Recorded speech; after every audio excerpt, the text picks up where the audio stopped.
E este nosso encontro hoje, e não só este, que é o primeiro de uma sequência de quatro, como passou Verônica antes, para falarmos, aí está, da verdade, confiança em la governança. Se não sabemos onde buscar a verdade, com tantas informações e desinformações, como digo, como teremos uma boa governança? Estamos vivenciando o nosso mundo, todas sabemos disto, tantas malas governanças em políticas. E como é esta governança em nossas congregações também? Então, um pouco por aí vamos caminhar hoje. Graças por la participação e por responder a nossa chamada.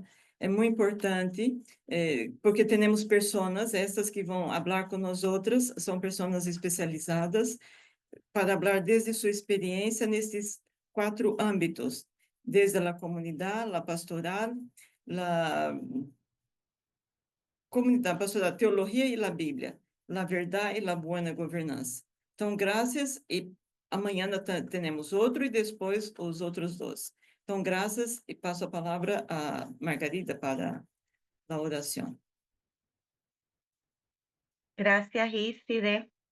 Pues vamos a iniciar este nuestro encuentro de formación permanente, poniéndonos en las manos de Dios y de la Santísima Virgen María. En el nombre del Padre, del Hijo y del Espíritu Santo. Amén. Ven, oh Santo Espíritu, y derrámate sobre nosotras y sobre la hermana Lucía, para que nos ilumine en este tema tan urgente y pertinente hoy para nuestra vida dominicana. Además, nos ponemos bajo el amparo de nuestra Madre, Nuestra Señora del Rosario, para que ella nos cobije con su manto y nos ayude en esta tarea, en esta misión de liderar nuestras comunidades y los grupos en que nos encontramos de acuerdo a este norte que es nuestro Jesús. Por eso decimos, Dios te salve, Reina y Madre, Madre de misericordia, vida, dulzura y esperanza nuestra, Dios te salve. A ti llamamos los desterrados hijos de Eva. A ti suspiramos gimiendo y llorando en este valle de lágrimas. Ea pues, Señora, abogada nuestra, vuelve a nosotros esos tus ojos misericordiosos y después de este destierro, muéstranos a Jesús, fruto bendito de tu vientre. Oh clementísima, oh piadosa, oh dulce Virgen María, ruega por nosotras, Santa Madre de Dios, para que seamos dignas de alcanzar las promesas de nuestro Señor Jesucristo. Amén. En el nombre del Padre, del Hijo y del Espíritu Santo. Amén. Ahora procedo también a presentar a nuestra hermana Lucía Duacastela, que es de las hermanas dominicas de Santa Catalina de Siena. Ella es enfermera de profesión y ha realizado estudios de teología y diplomados en consejería y en teología dominicana.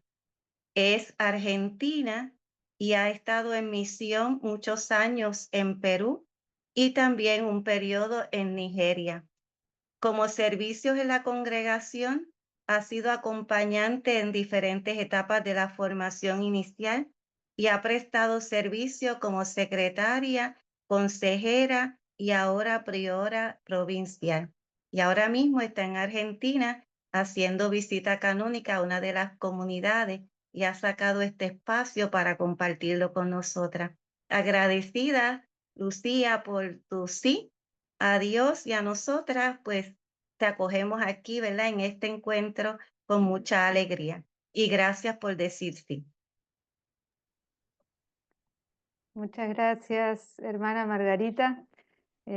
Bueno, tengo que decir que cuando en el mes de enero la hermana Margarita me escribió y me preguntó si podía participar de esta propuesta formativa, dije, bueno, si me pongo a estudiar, porque no soy especialista en el tema, si bien había leído algo sobre la gobernanza y había participado en alguna charla, cuando ella me comentaba que se veía como un desafío para nuestras congregaciones, y en eso coincido, y que era algo que necesitábamos abordar y ver cómo conectarlo, cómo leerlo desde el carisma dominicano. Me pareció interesante ponerme a profundizar un poco en eso. Entonces, bueno, simplemente comienzo diciendo que no soy experta en el tema, que simplemente como hermana quiero compartir estas reflexiones o el fruto del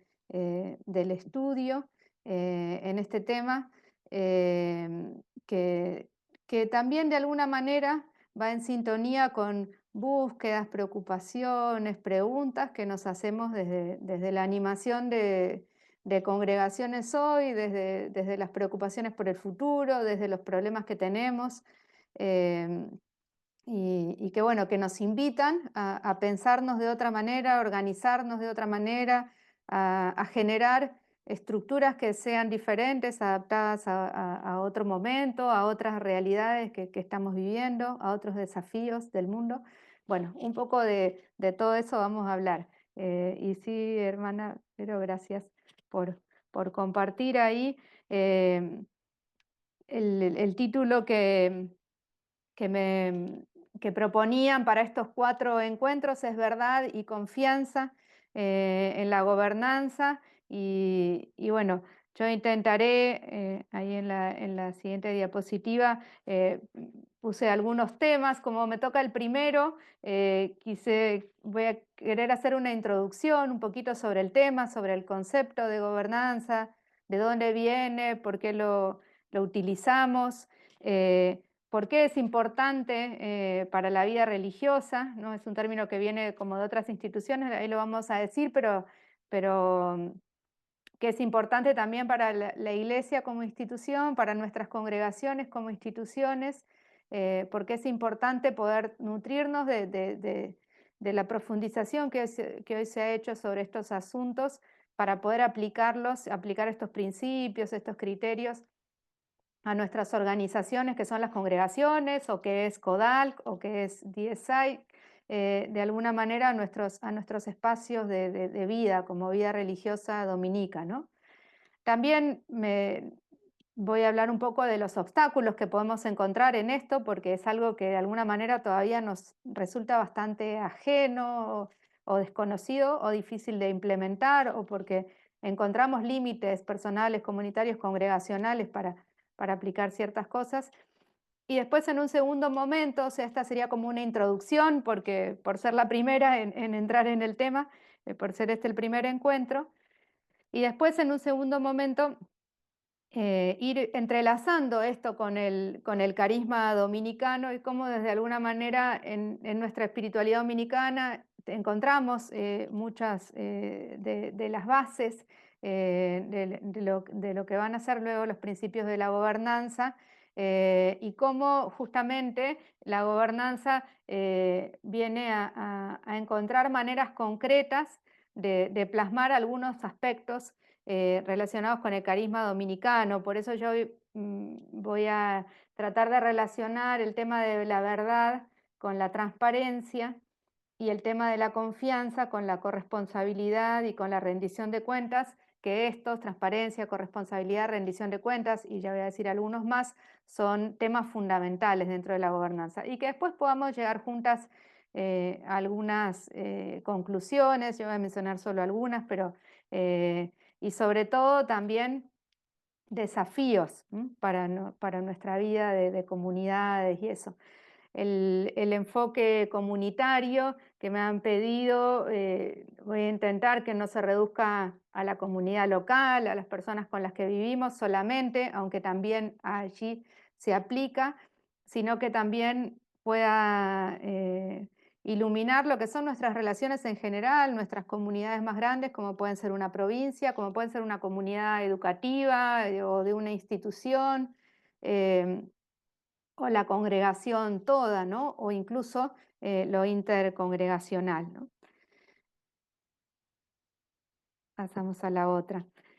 Em, una de las primeras cosas es que la gobernanza, la palabra, la etimología de la palabra quiere decir, viene de kivernan y quiere decir conducir un barco, ¿no? Por eso está esa imagen ahí. Yo lo primero que quería preguntarles, si pueden abrir sus micrófonos, la que quiera hablar, es justamente esto que está escrito ahí, ¿no? ¿Qué se necesita? ¿Qué necesitaríamos para conducir un barco?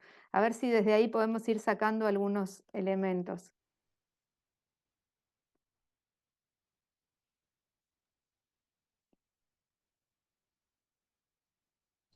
Es muy importante, creo yo, buenas tardes con todas, el timón, Claro. porque el timón es el que prácticamente guía, ¿no? Al barco, ¿no? Y cierto, el capitán también. Saber Bien. hacia dónde vamos, Bien, para llevar al barco. Lucía, tal vez conocer la ruta también. conocer Conocer la ruta, conocer el camino, el Conocer el itinerario, camino. digamos. Exacto. Tener una brújula porque para así ser orientado, ¿no? A dónde vamos. Claro, porque en el mar no tenemos señalizaciones, ¿no? Ujú.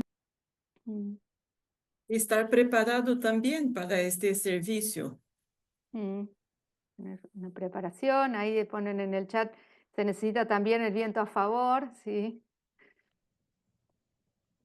Algo que nos impulse. Pienso que también es tener el barco para poderlo conducir. Tener el barco. Tener experiencia sobre tormentas y esas cosas que se dan en el mar, ¿no? Estar preparado para afrontar todo tipo de contingencias, cosas que no están dentro del barco, sino que suceden en el ámbito en el que nos vamos a mover.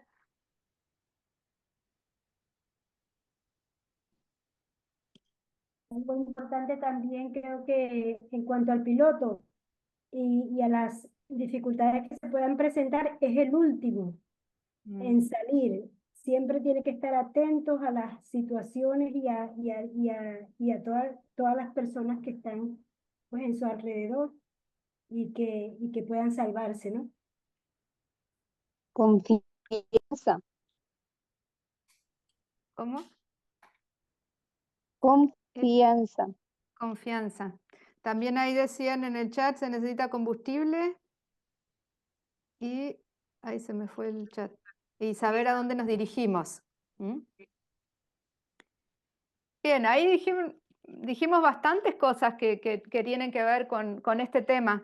Esto de conducir necesita, por supuesto, una persona que sea la última responsable, la que tiene que pensar en el barco y en todos los que viajan ahí y no tiene que pensar en salvarse a sí mismo ante una situación, sino en eso, en llegar, poder tener las herramientas, la preparación, pasión por navegar, nos dicen ahí también. Se necesita el barco, se necesita algo que impulse, el viento, el espíritu, podríamos decir, llevándolo más a nuestro ámbito, el combustible, ¿no?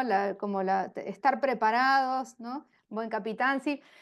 Esta figura del capitán y del timón es lo primero que pensamos, pero bueno, también hay una tripulación, hay personas que tienen que realizar ciertas acciones cuando el barco, los que ponen el ancla, sacan, levantan, mueven las velas, ¿no?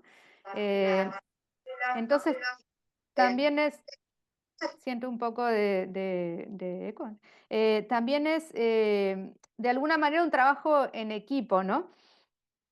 Pensando en la imagen del barco, yo me ponía a pensar cuando descubrí que esta era la etimología de la palabra, que, que hay un aspecto que es mantener el barco a flote, digamos, y es lo primero, como el primer objetivo, ¿no?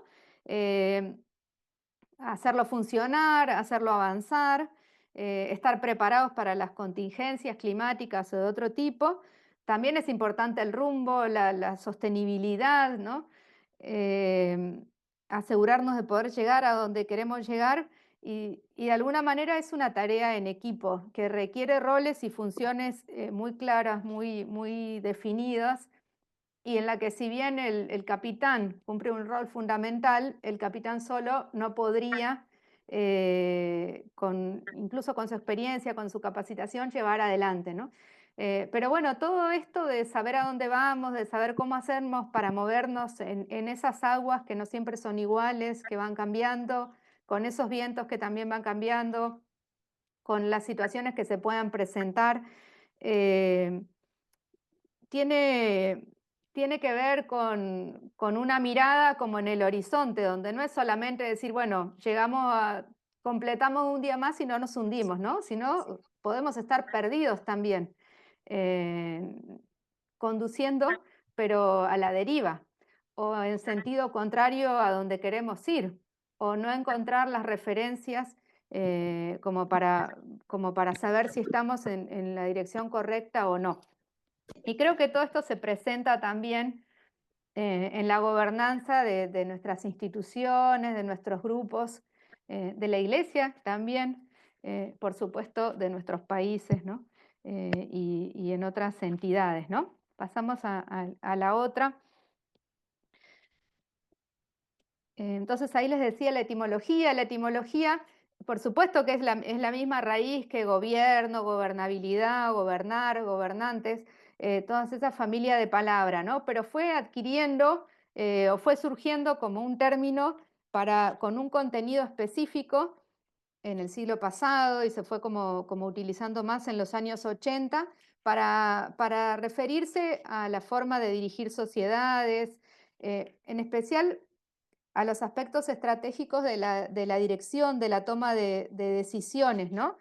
Los aspectos estratégicos la visión estratégica se refiere un poco más a la visión a largo plazo, ¿no? Pasamos a la otra diapositiva.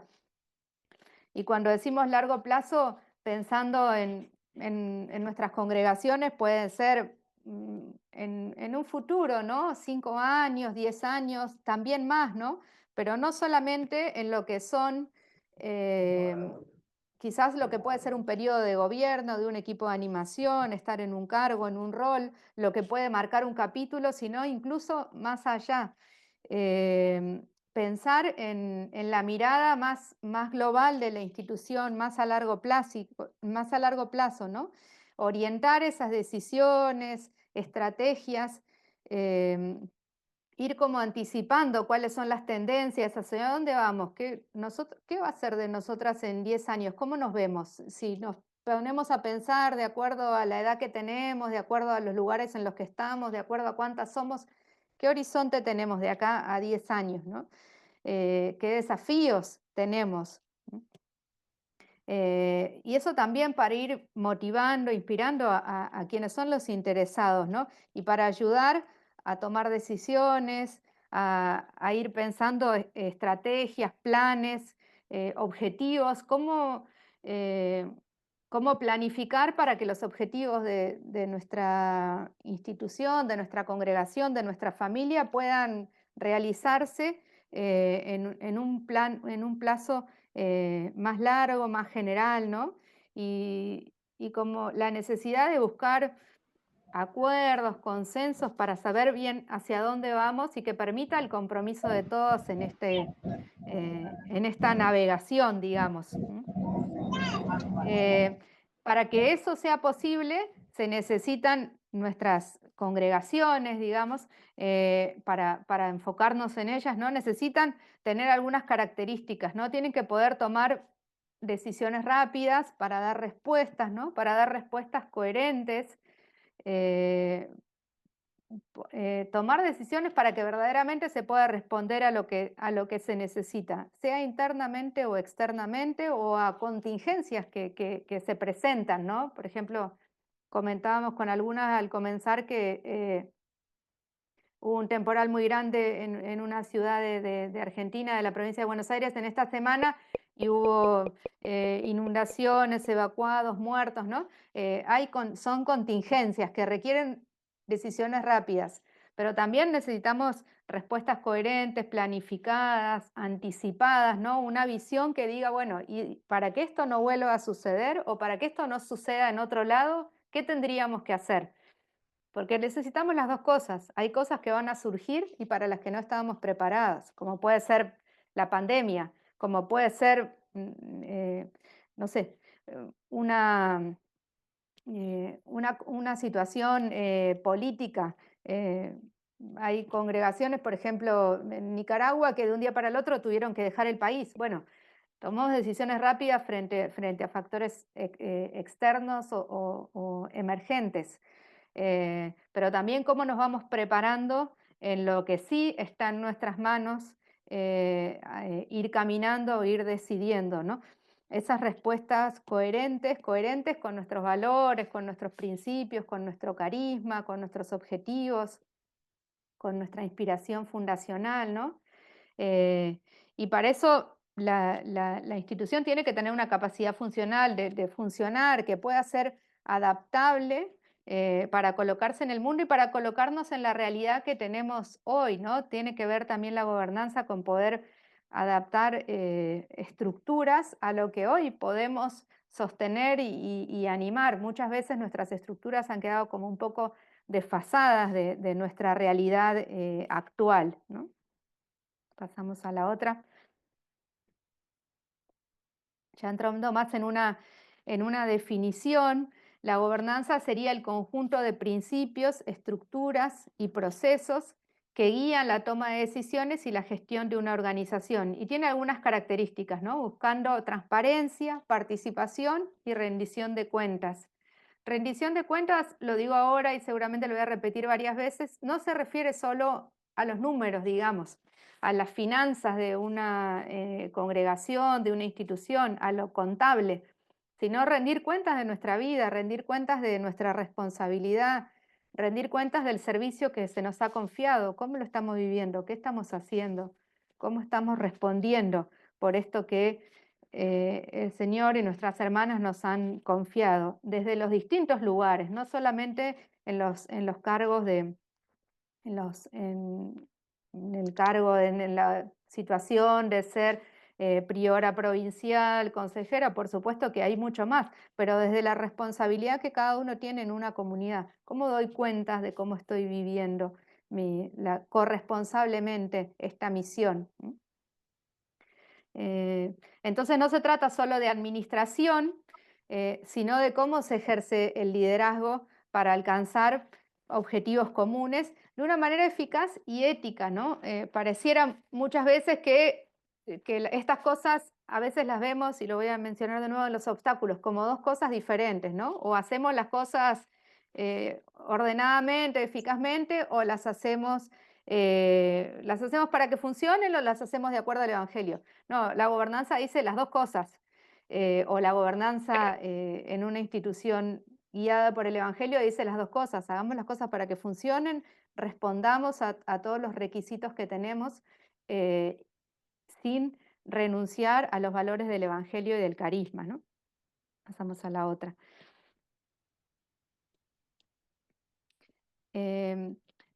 Y la gobernanza, y acá vuelvo a la visión estratégica a largo plazo, a la mirada más general, no se identifica con la gestión porque tiene justamente como una mirada más estratégica de toda la organización, mientras que la gestión o lo que llamamos gestión puede tener que ver con planificar, elaborar, ejecutar acciones, monitorear acciones, ¿no? Por ejemplo, la gestión puede ser cómo organizamos un colegio, lo llevamos adelante, cómo trabajamos en una parroquia, organizamos la catequesis o un proyecto para atención de familias migrantes. La gobernanza tiene que ver con las grandes orientaciones de la congregación. Es como la que mira la mirada más global, y después la gestión va llevando justamente eso a lo concreto, ¿no? La gestión sería como la parte más ejecutora de la gobernanza, ¿no?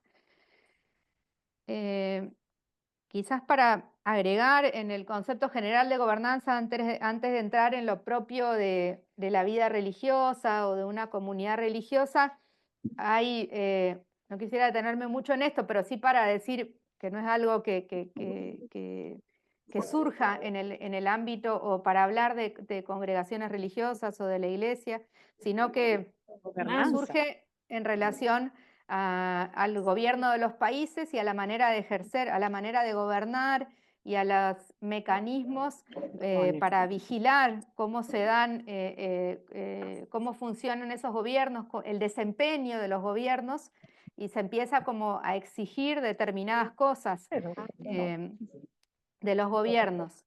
Entonces, algunos de los principios de Naciones Unidas para la gobernanza en los países, entonces tenemos una gobernanza estatal y una gobernanza de instituciones no gubernamentales, ¿no? Algunos de los principios de Naciones Unidas que definió, como les decía, este es un término que se empieza a utilizar más en los años 80. Son, por ejemplo, la legitimidad de un gobierno, que sean representantes legítimos, que un gobierno haya cumplido con todo lo que se necesita para que esa elección haya sido sin fraude, haya sido de acuerdo a las normas, al derecho, que haya vías representativas legítimas, que en un país haya libertad de asociación. Esto estamos hablando de países, pero estos mismos principios inspiran el cómo entendemos también el ejercicio de la autoridad en una institución como una congregación religiosa, ¿no? El tema de la voz, que haya libertad de voz, libertad de expresión, que todos los implicados puedan expresarse, que haya los canales para eso, y cómo evaluar el desempeño, ¿no? La capacidad de respuesta que se tiene a lo que se le ha encomendado, la capacidad de acción, ¿no? Cuando un gobierno no responde a lo que está pasando o no atiende una emergencia o no organiza adecuadamente las tareas que están bajo su responsabilidad, decimos que no está haciendo un buen desempeño, que no ha dado respuesta para velar por las necesidades, por los derechos de sus habitantes, ¿no? Y en el desempeño también implica que tenga las instituciones y los procesos internos para poder dar respuesta, ¿no? Que lo pueda hacer con eficiencia, con efectividad, utilizando adecuadamente los recursos que tiene, ¿no? Por supuesto que rinda cuentas de lo que lo ha hecho en una transparencia basada en el acceso a la información, ¿no? Y que respete la justicia, el Estado de Derecho, la equidad. Eso para la gobernanza entre los países. De ahí tomamos y aplicamos algunos aspectos a instituciones no gubernamentales. Ahora pasamos a la otra y sí, vamos entrando en nuestro tema de por qué es importante la gobernanza o estos principios para la vida religiosa, ¿no? Porque también, acá vemos unas mujeres andando en bicicleta, también en las congregaciones religiosas estamos en movimiento, tenemos que hacer un camino, tenemos ciertas características las que llevamos adelante este camino, tenemos que preocuparnos por el rumbo, por nuestros objetivos, por la efectividad o lo adecuadas de nuestras respuestas a las realidades que van surgiendo, por nuestras posibilidades, por los cambios en nuestra realidad interna, por los desafíos de la realidad externa, ¿no? Vemos la otra.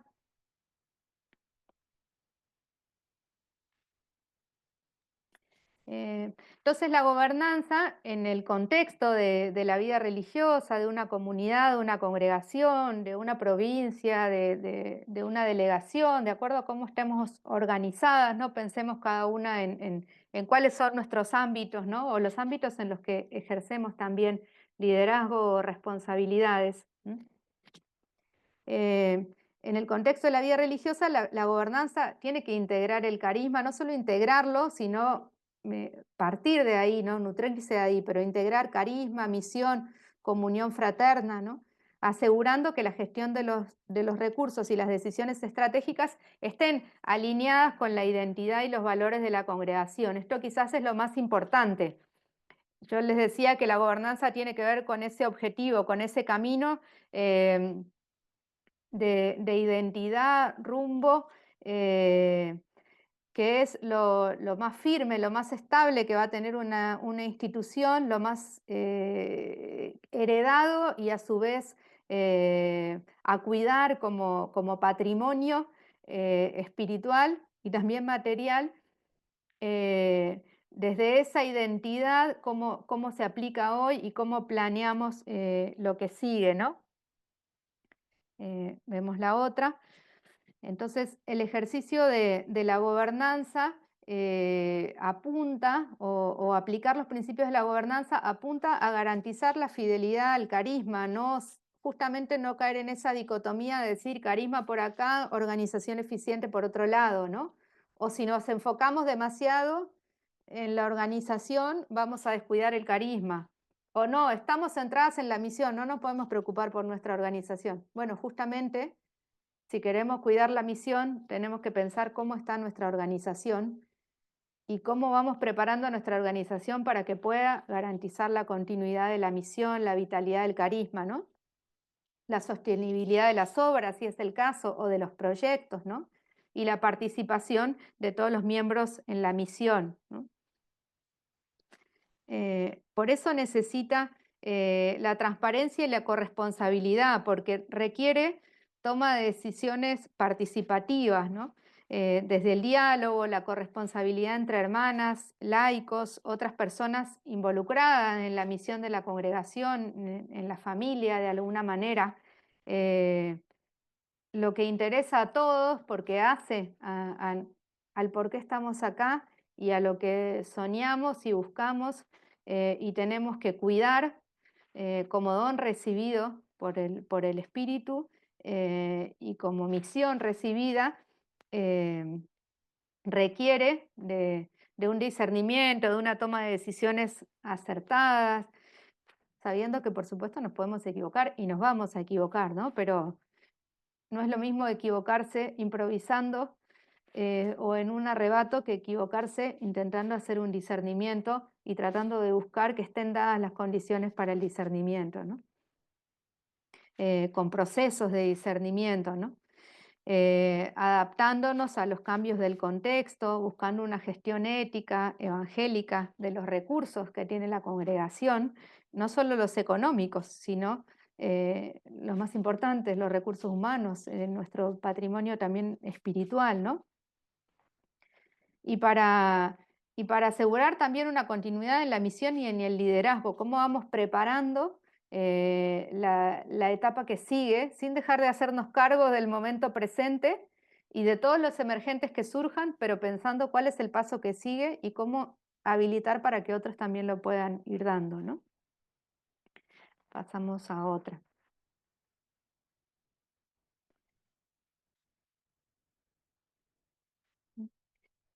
En esta, frente a este planteo y a lo que podemos ver como lo que nos puede aportar la gobernanza, la mirada de la gobernanza, la visión estratégica, diríamos, el plan. También tenemos obstáculos, ¿no? Porque no siempre esto ha sido parte, o de hecho no estamos tan como acostumbradas a pensar nuestra misión o a pensar nuestra institución desde esta planificación como una forma de cuidado, ¿no?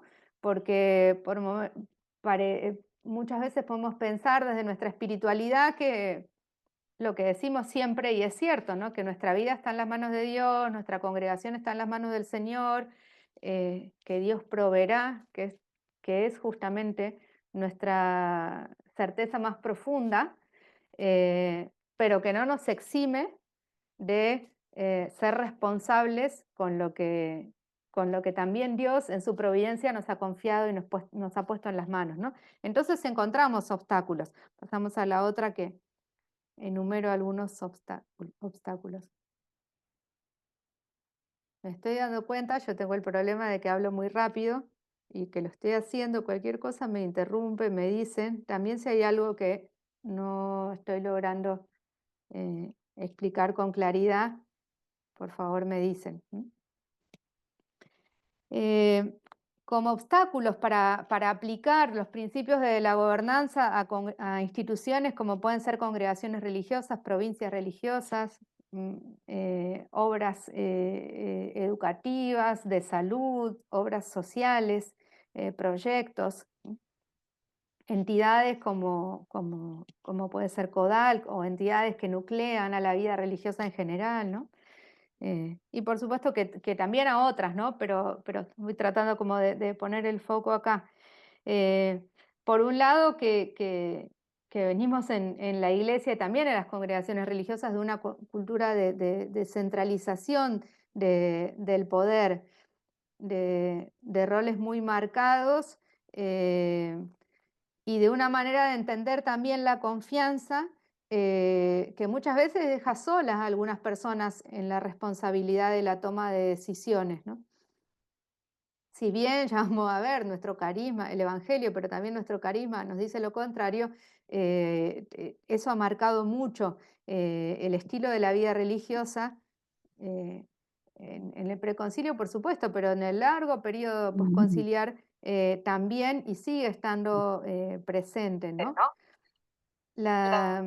La resistencia al cambio por pertenecer a institutos que llevan muchísimos años, que se han ido consolidando en prácticas, en estilos, en modos, en obras y proyectos. También, bueno, está un poquito más adelante, ¿no? En la escasez de vocaciones y el envejecimiento, también como es una realidad en muchas de nuestras comunidades y congregaciones en América Latina, no somos muchas más ni muy diferentes que hace 10 años, que hace 20 años. Entonces el hecho de que seamos las mismas y estemos acostumbradas a las mismas cosas también nos va volviendo resistentes al cambio, nos va haciendo como instalarnos en ciertas cosas, ¿no? Que a veces la simple novedad de que el grupo se renueve, de que ingresen personas nuevas, de escuchar nuevas voces, de nuevas miradas, si bien genera tensión, va generando movimiento, a veces nuestras comunidades acostumbradas a estar entre nosotras mucho tiempo, nos van volviendo más resistentes, ¿no?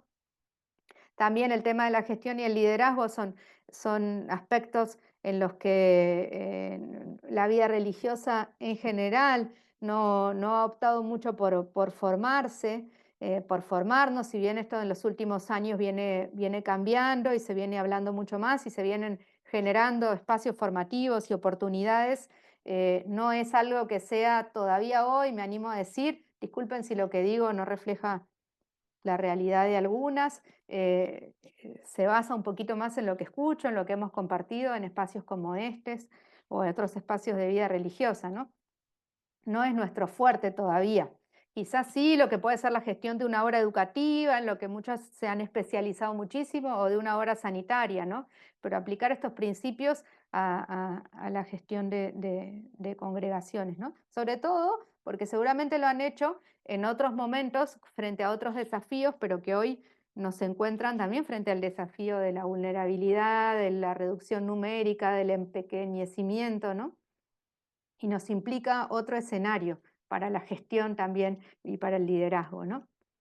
En algunos casos la falta de integración de los laicos y quizás decir también que muchas veces como religiosas resistimos, lo que podamos hacer nosotras no se lo vamos a dejar a nadie y cuando ya no podemos decimos, bueno, que se encarguen los laicos y nos desentendemos, ¿no? Entonces la falta de integración en ese sentido, de que surja de una verdadera búsqueda del bien común y de una planificación a futuro y no de una lucha contra nosotras mismas o cuando no hay más remedio o una visión simplemente como utilitaria de que los laicos puedan hacer lo que nosotras ya no podemos hacer. Y nosotras nos desentendemos, ¿no? Sino que nosotras como hermanas también tenemos que entender de algunos asuntos justamente para poder caminar juntos con los laicos en la responsabilidad, ¿no? También porque hay nuevos desafíos económicos y administrativos que se complejizan día a día, exigencias que nos van poniendo los estados, las instituciones, los ministerios de educación, de salud, de culto, las leyes, nos van exigiendo nuevas cosas y adaptarse y cumplir con todo lo que se requiere una organización administrativa mucho más compleja que la que había hace décadas, ¿no? También porque si bien están muy claros los roles definidos por nuestras constituciones y eso, a veces no están definidos claramente cómo vivir desde la corresponsabilidad, el compartir tareas y responsabilidades, y eso genera, la falta de claridad en roles y responsabilidades genera tensiones, conflictos, ¿no? Y también el miedo a perder la identidad carismática en el sentido de lo que decía antes, ¿no? Que todavía tenemos un dejo de decir o me preocupo por los recursos económicos o me preocupo por la misión. O me preocupo por la misión o me preocupo por tener los papeles en orden. Y pensar que si nos formamos, si nos interesamos por las cuestiones que tienen que ver con la administración, la gestión, traicionamos o dejamos o descuidamos o perdemos nuestra identidad carismática, nuestros principios evangélicos, ¿no? Cuando muchas veces desfiguramos o traicionamos nuestros principios evangélicos y de justicia y de equidad y de transparencia por no formarnos, por no dedicarnos, ¿no? Por no tener la delicadeza de cumplir con todo las exigencias que vivir la misión en nuestro mundo actual requiere, ¿no? Pero está como un temor o como un prejuicio, ¿no? De que es o una cosa o la otra.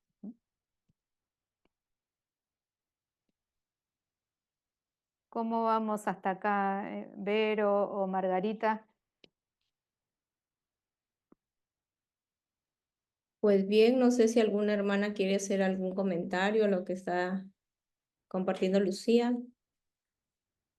¿O continuamos? Creo que continuamos. Continuamos. Continuamos. Ujú.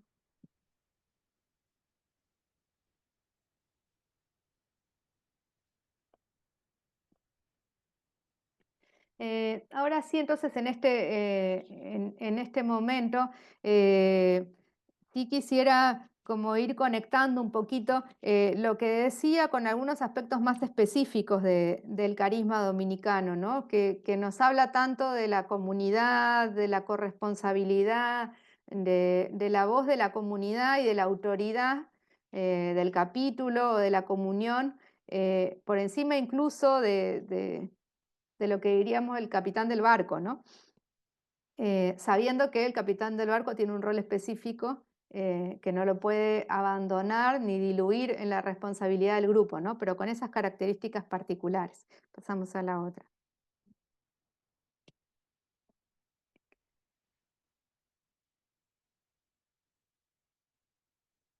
Podemos ponerla, ahí va.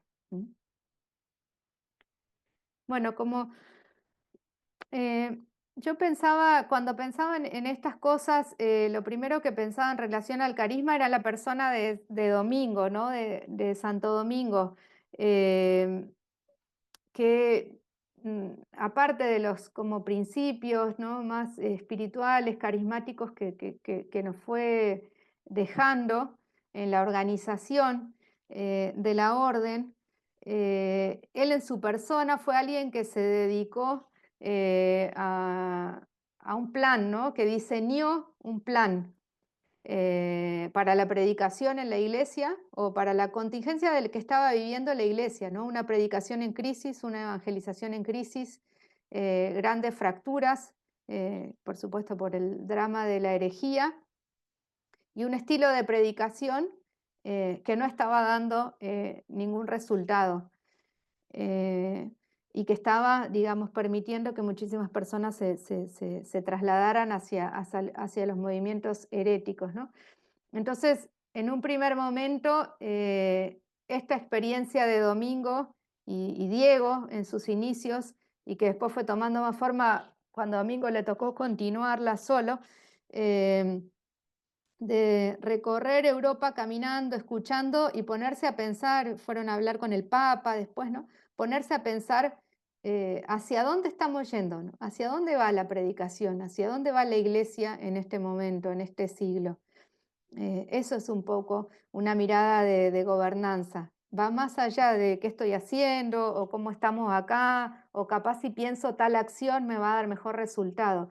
Una mirada más amplia, más profunda, unos horizontes más amplios, una reflexión también más audaz y que se anime a cuestionar más de fondo lo que como institución se está haciendo, ¿no? Eso en un primer momento con respecto a Domingo y por supuesto a la capacidad de generar una alternativa, que esa es como la genialidad y la originalidad de la orden a partir de Domingo y de Diego en sus inicios y que después fue tomando forma con Domingo. Y después en Domingo a mí siempre me ha sorprendido, me ha interesado mucho, o no siempre, quizás voy a decir en los últimos años, ya varios, ¿no?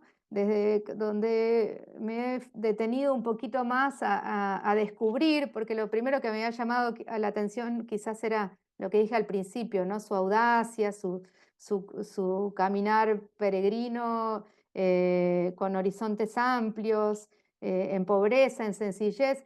En los últimos años fue como descubriendo a Domingo como líder o prestándole atención a otros aspectos que al principio no le prestaba tanta atención.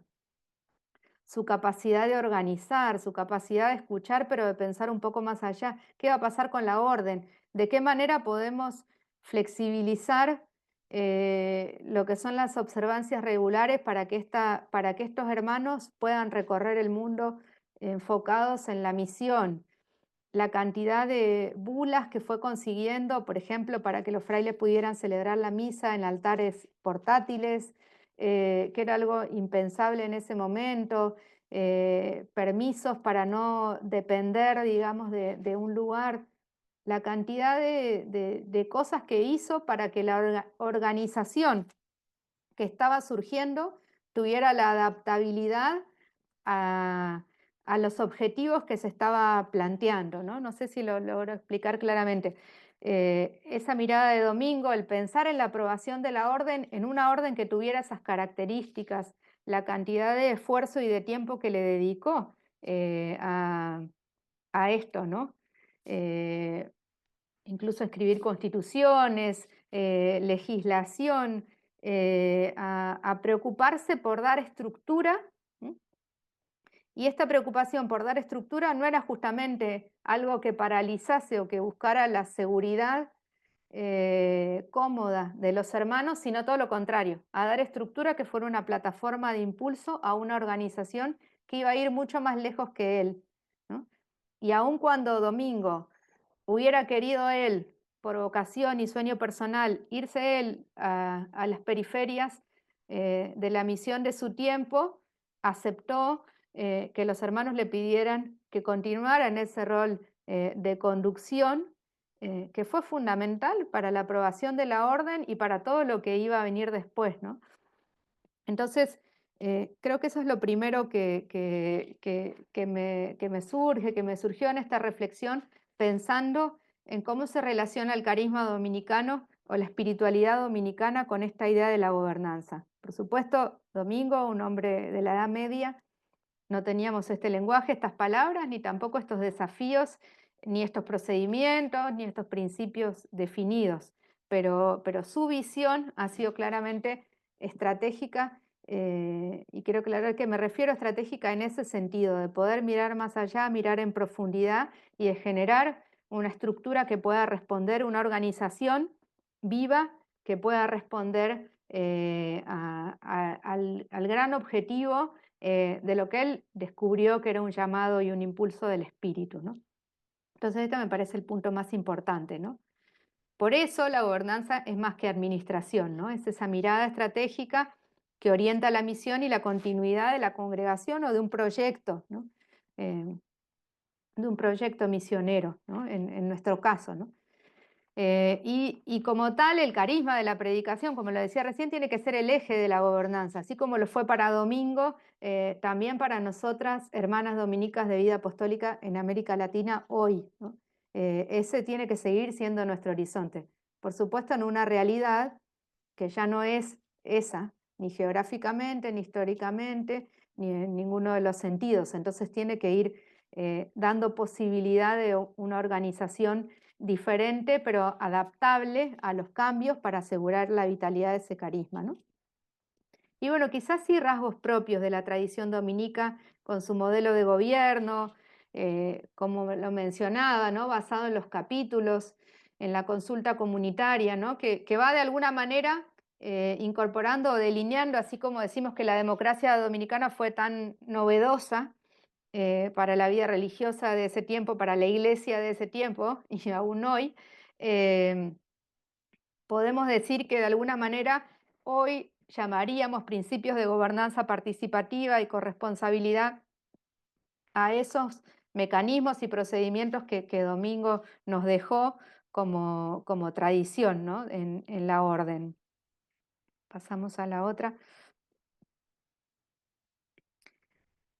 El liderazgo de Domingo, como decía, era, no solo Domingo tenía esa visión, ¿no? Lo recordamos a Domingo como eso de yo sé lo que hago, ¿no? En esas decisiones fuertes como el envío de los frailes, aún con opiniones contrarias de un montón de gente, así como tenía esa firmeza para decisiones que había discernido y que veía con claridad en el espíritu. Su estilo de liderazgo era participativo, dialogante y centrado en la misión y por eso, como decía, también, bueno, convocó prontamente a capítulos y los capítulos se realizaban con bastante frecuencia en los primeros años también, ¿no? Y eran no solamente la organización de capítulos, sino la relevancia que tenían los capítulos para la organización de la vida de la orden naciente, nos dan cuenta de la importancia de la participación y de la tradición democrática, ¿no? Si fuéramos a las actas, o si podemos consultar las actas de los primeros capítulos y los primeros maestros de la orden, se fueron tomando decisiones muy importantes que marcaron muchísimas cosas, ¿no? No estaba centrado en la autoridad del maestro de la orden, ni de Domingo ni de sus sucesores, sino que se convocaba a capítulo y se tomaban las grandes decisiones que fueron marcando la orden, ¿no? Una traición a esta espiritualidad y a los principios de la gobernanza es generar esto o cumplir, digamos, con estos espacios de participación y de decisión y que en el fondo decidan pocas cosas y la mayor parte de las cosas las tengan que decidir una persona en un cargo en un rol de autoridad, ¿no? O un consejo, ¿no? Y esto es responsabilidad también de la persona que tiene el cargo, pero también de cómo vivimos y construimos estos espacios de participación para que puedan orientarnos en las grandes decisiones, ¿no? Y que no sean tan generales que no nos orienten verdaderamente, ¿no? Porque se empequeñece después la orientación que puede tener un gobierno provincial, un gobierno general para moverse, ¿no? Queda como algo tan amplio que después las decisiones terminan recayendo en un número más reducido de personas, ¿no?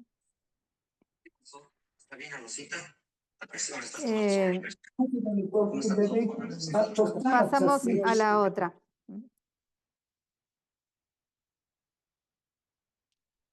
No estoy. Bueno, como decía, estos dos aspectos que nos planteaba el título del tema, ¿no? Confianza y verdad, verdad y confianza, entre todo lo que podríamos decir de la búsqueda de la verdad, como con la centralidad que tiene en el carisma dominicano, yo he querido, para hablar de la gobernanza, tomar este aspecto de la búsqueda de la verdad. Por supuesto, la búsqueda de la verdad, nosotros decimos que es de la verdad con mayúscula, que es Cristo, y obviamente no se reduce a lo que voy a decir ahora en cuanto a la transparencia, ¿no? Pero sí hace a nuestra búsqueda de la verdad nuestra veracidad, nuestra rectitud, nuestra integridad y nuestra transparencia, ¿no? Si bien no lo agota como búsqueda espiritual, existencial, como camino de toda la vida, de nuestro estudio y todo eso, la búsqueda de la verdad es mucho más que lo que voy a decir ahora, pero el modo en el que vivimos, la veracidad, la información, la transparencia, tiene que ver con nuestra búsqueda de la verdad y es un camino concreto de vivirla y de expresarla, ¿no? Pasamos a la otra.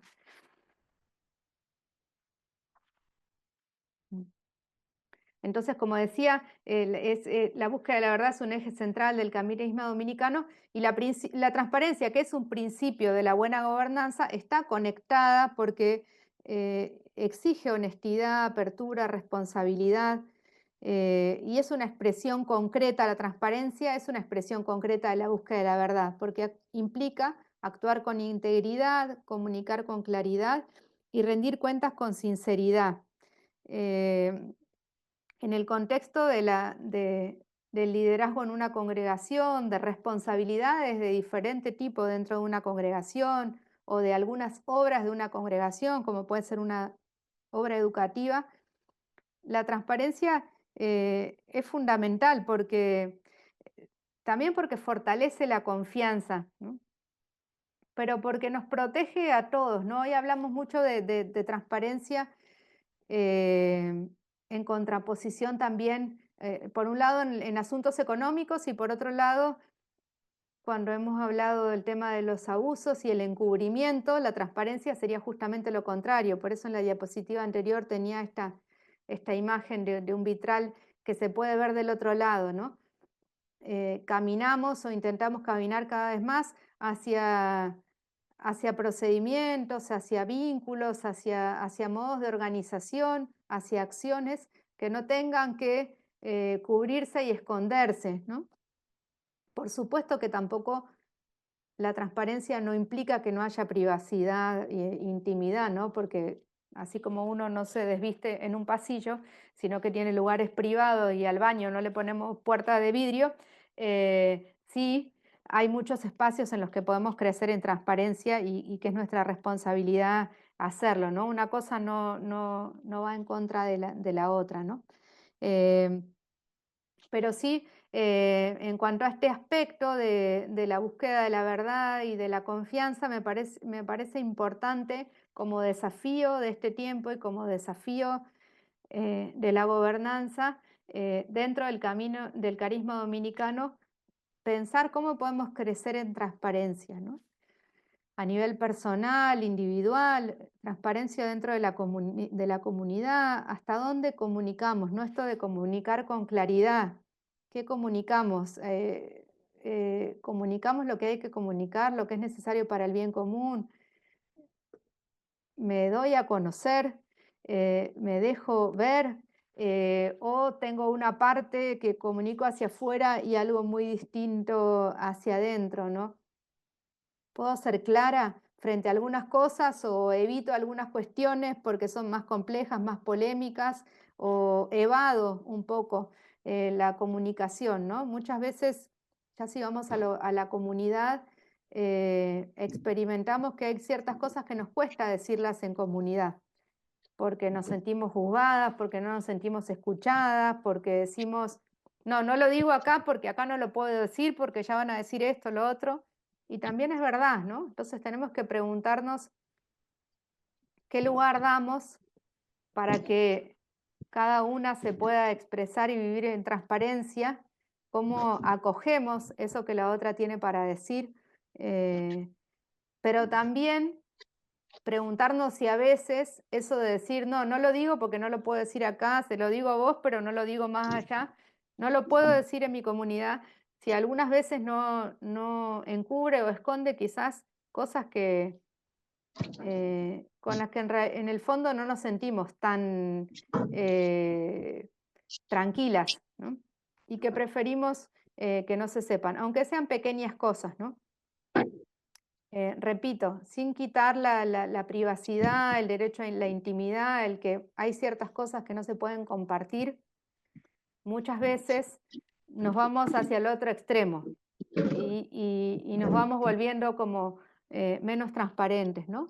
Eso en cuanto a la dimensión personal, individual, quizás hasta más psicológica o afectiva de este tema, ¿no?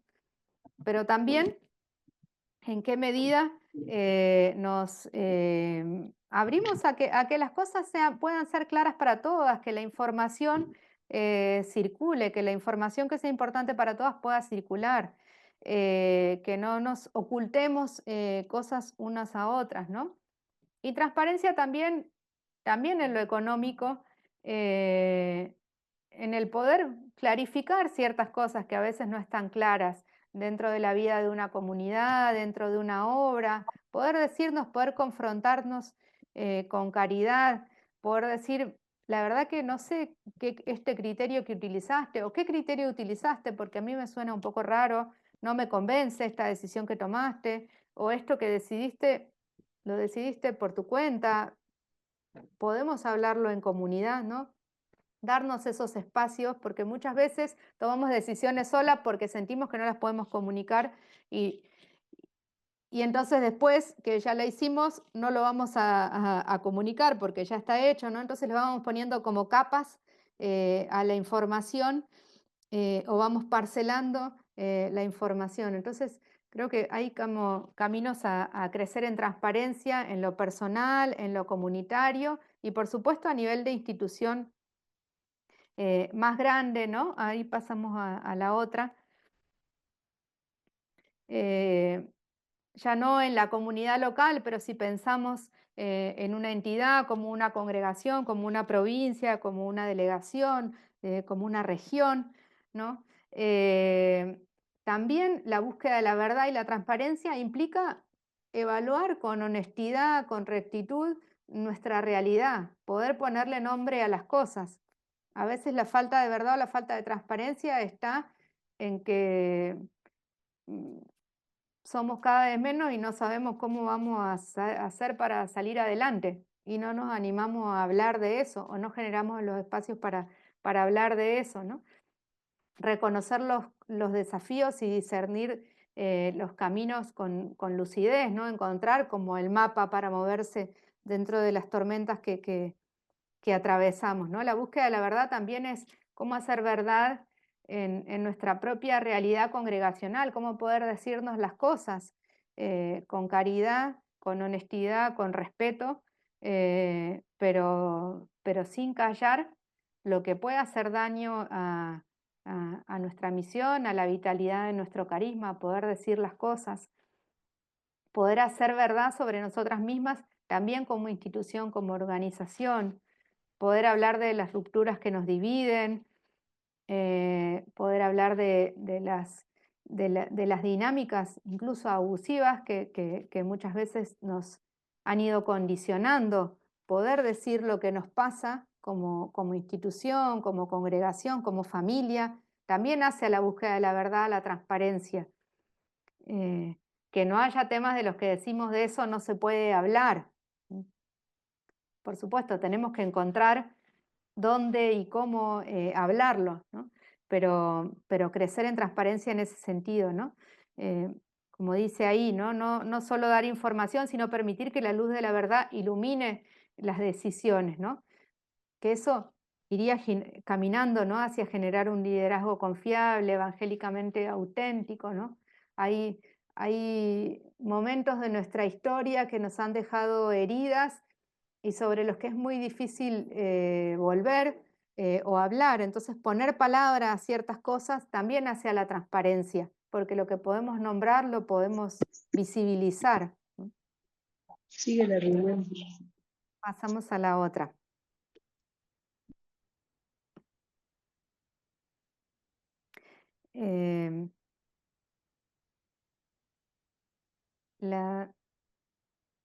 La otra diapositiva. Y yo, como les decía, relacionaba la confianza con la corresponsabilidad y la rendición de cuentas. Venimos, pasamos a la otra, venimos de quizás un imaginario, porque esto no es algo que pase solo en la vida religiosa, ¿no? Donde entendemos la confianza como la confianza ciega, ¿no? Así como en un momento se hablaba de la obediencia ciega, venimos muchas veces de un imaginario de la confianza ciega, donde si confío, no hace falta que me entere de nada o no tengo que preguntar nada, y si pregunto algo es porque no confío. Y en realidad eso no es ni siquiera confianza, ¿no? Lo que llamamos confianza ciega no es ni siquiera confianza, sino que muchas veces es falta de responsabilidad, ¿no? Entonces, por eso relacionaba la confianza con la corresponsabilidad y con la rendición de cuentas, ¿no? Por un lado, porque la transparencia va generando confianza, elimina sospechas, cuántas cosas que a veces uno se quedó con una idea y no preguntó. Cuando decimos, bueno, les quiero contar que pasó tal situación y la resolvimos de esta manera. Miren, estas son las cuentas, esta es la rendición de cuentas del proyecto que estoy llevando adelante. Este es el dinero que ingresó, este es el dinero que salió. Se lo digo a la comunidad. Sí, la comunidad quizás me va a poder decir, uy, pero ¿por qué gastaron tanto en esto? ¿No hubieran podido hacer de otra manera? Y tendré que ver qué respuesta tengo para eso. Pero cuando eso no se da, muchas veces lo que se genera es como una gran bola de nieve donde todos empiezan a decir, uy, toda la plata que se gastó en ese proyecto y mirá en qué lo gastaron.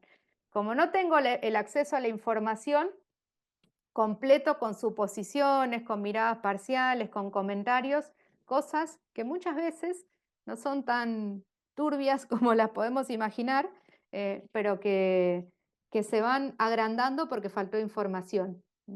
Y en el caso de que sí haya cosas turbias, bueno, con más razón los mecanismos de transparencia, de rendición de cuentas, nos ayudan a poder detectarlo, o al menos tener motivos fundados de sospechar cuando esa rendición de cuentas no se da, ¿no? Como decía, la transparencia o la costumbre de transparentar ciertas cosas, de rendir cuentas, de comunicar, de explicitar ciertas cosas, elimina sospechas, evita malentendidos, también muestra una coherencia, que si está, se va a ver, entre lo que se dice y lo que se hace, ¿no? Porque esa confianza que vamos construyendo y que la tenemos que construir a través de estas cosas, porque no es espontánea, hay gente que tiene más facilidad para confiar, gente que tiene menos, pero normalmente hacemos un proceso de construir confianza en una comunidad. Entonces, esa confianza necesitamos construirla porque es fundamental para la comunión, para la colaboración, para lo que vamos a hacer juntas, ¿no? Si no confío en mis hermanas de comunidad, ¿en quién voy a confiar?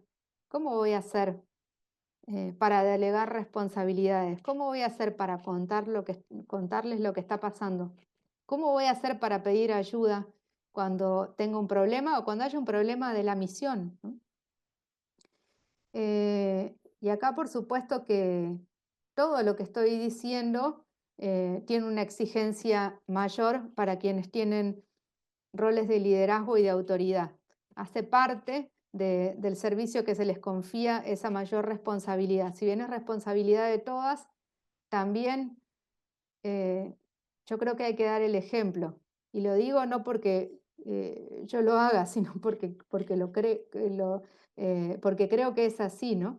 Y por eso me propongo hacerlo, ¿no? Con todos los errores y fragilidades, pero yo sí creo que quienes tenemos roles de autoridad tenemos que dar el ejemplo, tenemos que dar el primer paso, tenemos que mostrar con nuestro modo de proceder y de comunicar y de transparentar que también eso es lo esperable, ¿no? Y aun cuando reconozco que a veces hay cosas que no comunico porque me olvido, porque se me pasaron, porque pensé que había dicho y no lo había dicho, o porque a veces no nos hacemos los espacios o los tiempos, nos generamos como esos espacios y tiempos necesarios para poder rendir cuentas de ciertas cosas. Pero qué triste es cuando en una institución decimos, bueno, a nosotros nos piden que hagamos de esta manera y las autoridades lo hacen de otra, ¿no? Eso sin duda atenta contra nuestro carisma, ¿no? cuando sí se vive eso desde todos los roles, cuando se comparten las motivaciones, los criterios, los procesos de decisión, sabiendo que no todo se puede contar, ¿no? Hay muchas decisiones en las que hay una cierta fundamentación que surge de información, que se tiene, que no se puede comunicar, porque hace a la vida de las hermanas, hace a hechos que pasaron que son privados, hace a ciertas cosas que no corresponde decir. Entonces, aun cuando no todo se puede explicar, todo lo que se pueda explicitar, cuidando y respetando a las personas, va a ayudar también al clima de seguridad, de confianza, de apertura, ¿no? Pasamos a la otra y con esto ya voy terminando.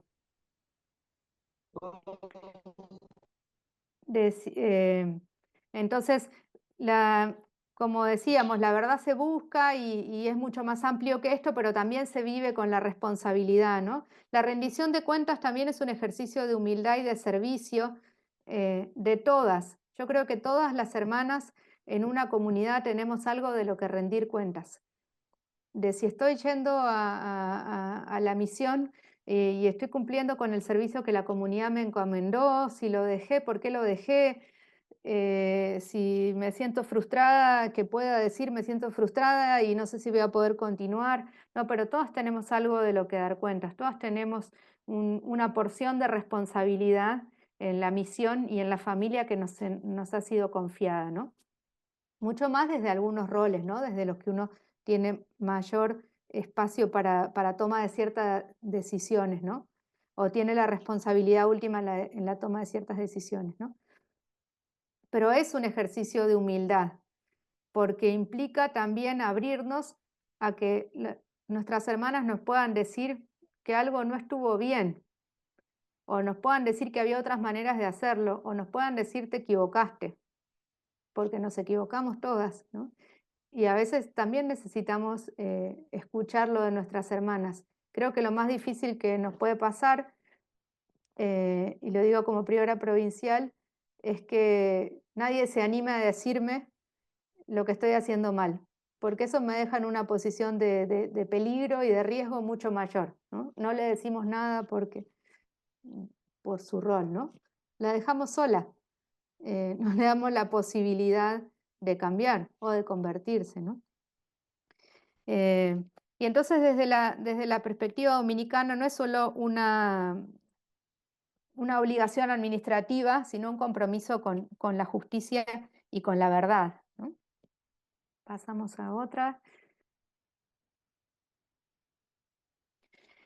Y bueno, como les decía, implica reconocer aciertos, errores, corregir el rumbo cuando sea necesario, también asegurar que los recursos humanos y materiales se gestionen con fidelidad al Evangelio, poder discernir eso, si estamos aprovechando bien y destinando bien nuestros recursos, y no solo los económicos, sino si nuestras energías las estamos poniendo donde verdaderamente el Señor nos llama a ponerlas o no.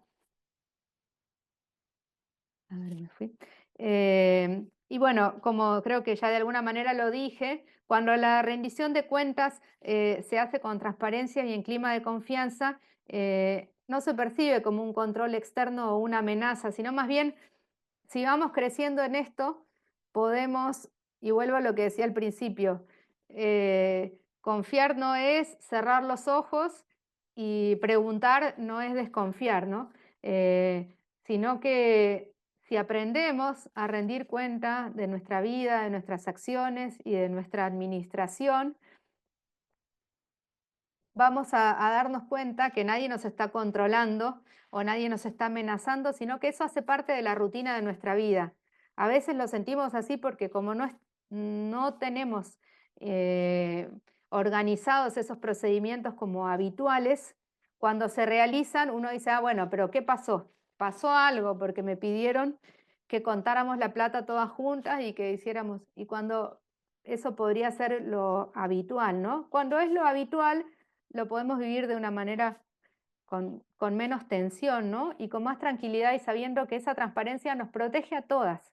Porque en la medida en que comunique con transparencia lo que estoy haciendo, cuando haya un problema, no va a ser una sorpresa para nadie y voy a poder decir, sí, esto que les dije, bueno, esto salió mal, esto no lo tuve en cuenta. Pero ya hay todo un terreno preparado incluso para poder acoger los errores que, como digo, de todas maneras vamos a cometer, ¿no? Para cerrar unas breves conclusiones y después abrimos el espacio a las conclusiones que podamos sacar entre todas o si quieren algunas preguntas, ¿no? Como en general, ¿no? Creo que la gobernanza es una invitación a desarrollar una visión más estratégica que pueda prepararse para el futuro sin abandonar la confianza en la providencia. Que los pasos que tengamos que dar de preparación al futuro no sean porque no confiamos en la providencia.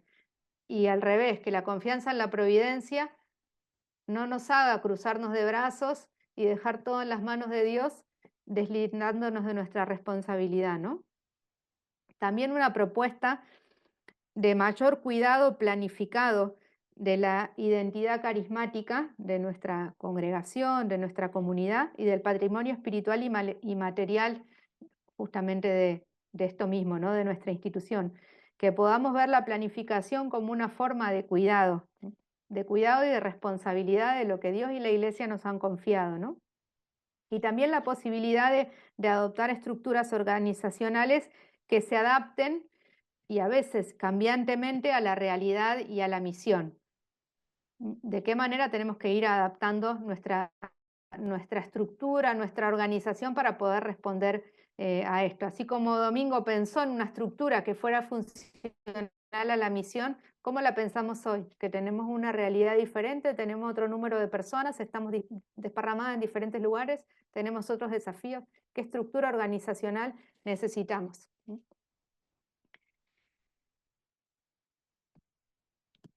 Bueno, muchas gracias. Ahora me sale que la conexión a internet es inestable, espero que me digan si me estaban escuchando. Y